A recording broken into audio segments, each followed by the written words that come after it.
Assalamualaikum warahmatullahi wabarakatuh. Alhamdulillahirabbil alamin wassalatu wassalamu ala asrofil anbiya'i wal mursalin wa ala alihi wa ashabihi ajmain amma ba'du.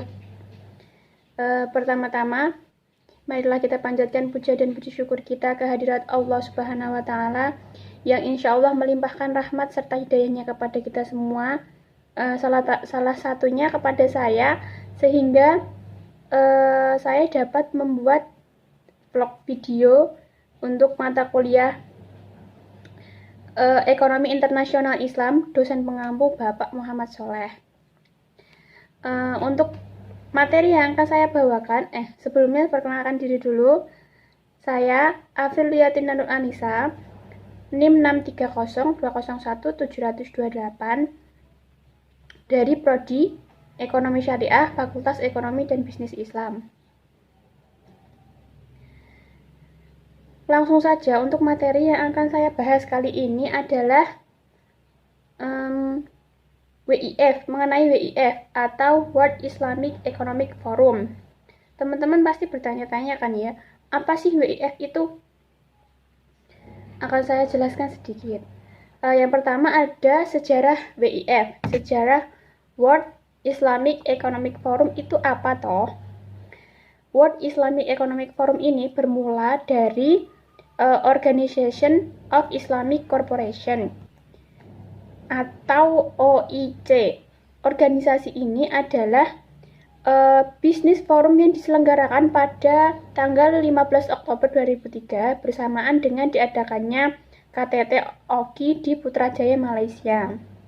Nah, forum ini itu dibentuk khusus untuk mencari peluang-peluang di kemitraan bisnis yang berjalan di negara-negara anggota OKI dengan sistematika mempertemukan pimpinan negara-negara dan pimpinan industri,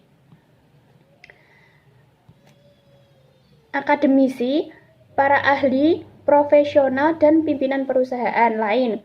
Nah, para pimpinan negara OKI ini menanggapi secara positif. Nah, dalam hal mengadakan forum Islamik ini.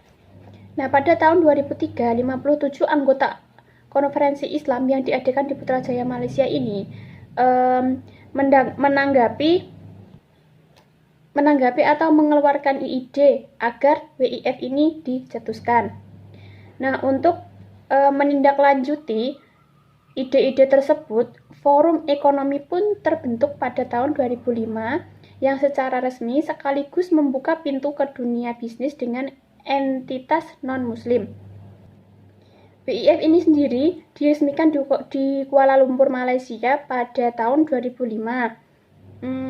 Kemudian diikuti penyelenggaraan WIF kedua di Islamabad, Pakistan pada tahun 2006. WIF ini dilaksanakan berturut-turut, maksudnya kayak berkeliling negara gitu. Yang pertama di Kuala Lumpur, Malaysia, lalu Kuwait City, kemudian Jakarta, kemudian Kuala Lumpur lagi, kemudian Astana, Kazakhstan, kemudian Johor Bahru, Malaysia, London, Inggris, Dubai, Uni Emirat, lalu kembali ke Kuala Lumpur, Malaysia, dan Jakarta, Indonesia, lalu yang terakhir di Rangkuti. Nah, dalam konferensi WIF ini memberikan himbauan kepada masing-masing delegasi untuk melakukan salah satunya seperti memperkuat jaringan kerjasama atau networking antar negara anggota untuk mencapai persekutuan bisnis yang strategis dan sehat. Jadi kerjasama dalam bisnis itu memang sangat penting. Selanjutnya, konferensi pers World Islamic Economic Forum atau WIF yang pertama ini menghasilkan yang pertama, menetapkan tugas masing-masing anggota, dan yang kedua, mendorong persatuan ekonomi negara-negara Muslim. Yang ketiga, menentukan sekretariat World Islamic Economic Forum atau WIF. Sepanjang masa perjalanannya, WIF ini terus tumbuh dari 600 delegasi di kawasan Asia pada tahun 2005. Nah, saat ini sudah mencapai 4.000 delegasi di seluruh dunia. WIF ini terus memberikan dampak positif pada tatanan bisnis global di dunia. Selanjutnya ada tujuan World Islamic Forum atau WIF. Apa sih tujuan WIF itu? Yang pertama adalah untuk meningkatkan kesejahteraan ekonomi masyarakat negara-negara muslim dan komunitas muslim di seluruh dunia melalui peningkatan peluang perdagangan dan bisnis di antara mereka dan juga dunia pada umumnya. Yang kedua, untuk mengemas dunia muslim sebagai kaukus perdagangan dan investasi yang menguntungkan. Yang ketiga, menguatkan jaringan dan menumbuhkan aliansi strategis melalui pertukaran ide, informasi, dan pengetahuan. Dan yang terakhir, untuk mempromosikan dialog dan mendorong kerjasama antara pengusaha muslim dan non-muslim dengan keyakinan bahwa kolaborasi adalah ciri menonjol dari hubungan internasional abad ke-21. Maksudnya berkolaborasi ini adalah bekerja sama antara pengusaha muslim dan non-muslim untuk mencapai kesejahteraan dalam kemitraan bisnis bersama. Dan selanjutnya ada peran World Islamic Economic Forum. Apa sih perannya? Yang pertama itu ada peran WIF dalam mensosialisasikan sistem ekonomi Islam pada dunia internasional. Dorongan WIF ini secara tidak langsung itu memberikan tugas kepada negara-negara Islam akan menciptakan peraturan keuangan dan perbankan syariah dalam undang-undang negara Islam. Yang kedua, peran WIF dalam menciptakan aliansi ekonomi di dunia Islam. Negara-negara yang tergabung dalam OGI secara kuantitas memiliki potensi yang sangat besar untuk menciptakan aliansi perdagangan internasional. Dan yang ketiga, peran WIF dalam menarik investasi. WIF ini kan terjalin melalui beberapa kerjasama antara delegasi setiap negara. Jadi, peran untuk menarik investasi di setiap negara itu semakin meluas. Dan yang terakhir, peran peningkatan pembangunan ekonomi dan perbaikan kualitas hidup umat Islam.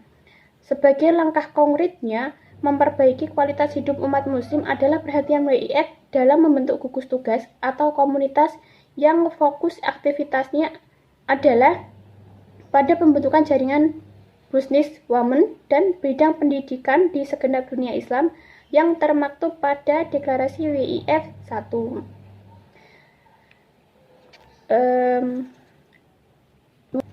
Mungkin cukup sekian yang dapat saya sampaikan. Kesimpulan dari materi yang saya paparkan di atas adalah krisis ekonomi terjadi secara global dan sangat besar. Pengaruhnya terhadap negara-negara di dunia termasuk kita Indonesia. Krisis ekonomi ini telah banyak merugikan dan berdampak tidak hanya mengganggu stabilitas ekonomi saja, namun juga berdampak pada kehidupan sosial politik di Indonesia. Dan para ahli dalam negara ini lalu membentuk forum ekonomi yang dinamakan WIF atau World Islam Economic Forum atau Forum Negara-Negara Islam. Dari tahun ke tahun WIF ini terus berkembang sehingga diharapkan dapat membantu perekonomian dunia khususnya Indonesia. Cukup sekian yang dapat saya sampaikan. Kurang lebihnya saya mohon maaf. Billahi taufik wal hidayah. Wassalamualaikum warahmatullahi wabarakatuh.